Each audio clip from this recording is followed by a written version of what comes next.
Kadang kamu heran kenapa waktu kamu cepat banget habis, padahal sehari itu ada 24 jam.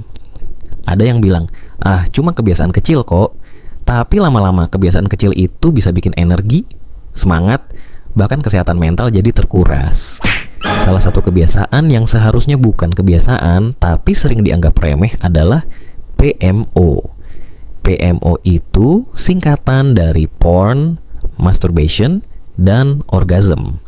Bahasa gampangnya, kecanduan menonton hal-hal yang seharusnya nggak ditonton, lalu diikuti dengan tindakan yang sebenarnya merusak diri sendiri.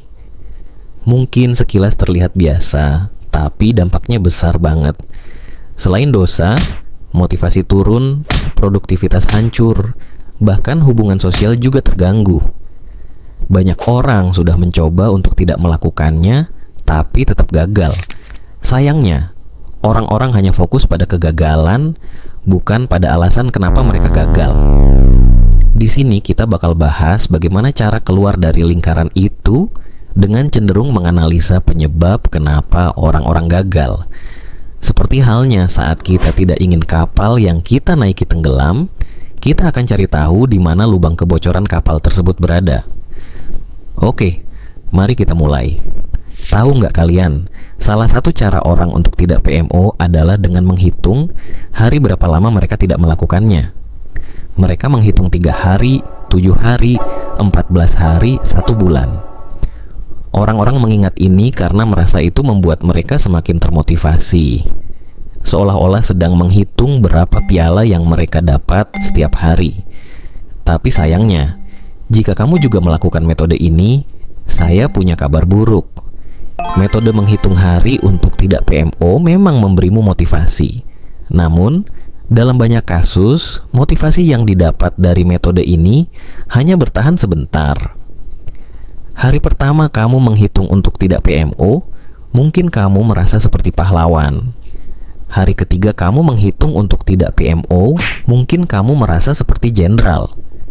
1 minggu kamu menghitung untuk tidak PMO, mungkin kamu merasa seperti raja. 1 bulan kamu menghitung untuk tidak PMO, mungkin kamu merasa seperti kaisar yang mendapatkan kehormatan bertahan sejauh itu. Namun apa yang jarang dipertimbangkan orang-orang adalah suatu hari nanti, apakah secara psikologis mereka tidak lelah terus menghitung? Apakah mereka akan terus menghitung sampai 2 bulan, 4 bulan, setahun, dan seterusnya? Menghitung hari untuk tidak PMO memang ada manfaatnya. Memberi rasa pencapaian kecil karena otak suka dengan progres. Bisa jadi motivasi jangka pendek karena ada angka konkret yang bisa dibanggakan. Tapi ini efek negatif yang jarang orang sadari. Fokus ke waktu, bukan kualitas hidup. Sama kayak anak sekolah yang gelisah nunggu jam pulang. Semakin sering melirik jam, makin lambat rasanya waktu berjalan, makin suntuk duduk di kelas. Begitu juga orang yang berhenti PMO tapi sibuk hitung-hitung, hidupnya jadi berpusat ke kalender, bukan ke aktivitas sehari-hari. Muncul rasa tertekan, mirip orang nunggu temen yang nggak datang-datang. Makin lama makin frustrasi. Otak terus menunggu kapan selesai, padahal berhenti PMO itu bukan soal garis finish, tapi soal gaya hidup baru. Stres tambahan, alih-alih lega, malah jadi tegang sendiri. Setiap hari jadi ujian mental. Hari ini hari kelima, jangan sampai rusak. Ironisnya, tekanan semacam itu justru bisa memicu relapse, karena otak cari pelarian instan. Jadi benar, menghitung hari itu bikin orang terbebani. Sama kayak maraton sambil tiap 5 langkah nanya, "Udah jauh belum?" Bukannya makin semangat, malah capek duluan. Nah, sekarang kalian mungkin bertanya-tanya, apakah kita tidak boleh menghitung berapa lama kita bertahan tidak PMO agar punya rasa pencapaian? Jawabannya, sangat boleh, tapi dengan catatan. Pertama, jangan menghitung hari. Kedua, tunggu waktu yang tepat. Kalau tidak menghitung hari, lalu apa yang boleh dihitung? Kita tahu, dalam setahun ada 365 hari, tapi hanya ada 12 bulan. Dengan menghitung bulan, kalian tetap bisa mendapatkan rasa pencapaian besar, dan di saat yang sama, efek sampingnya lebih ringan. Lalu kapan kita mulai menghitung? Untuk bagian ini agak rumit. Kalian bisa mulai menghitung setelah mendapat 1 bulan penuh.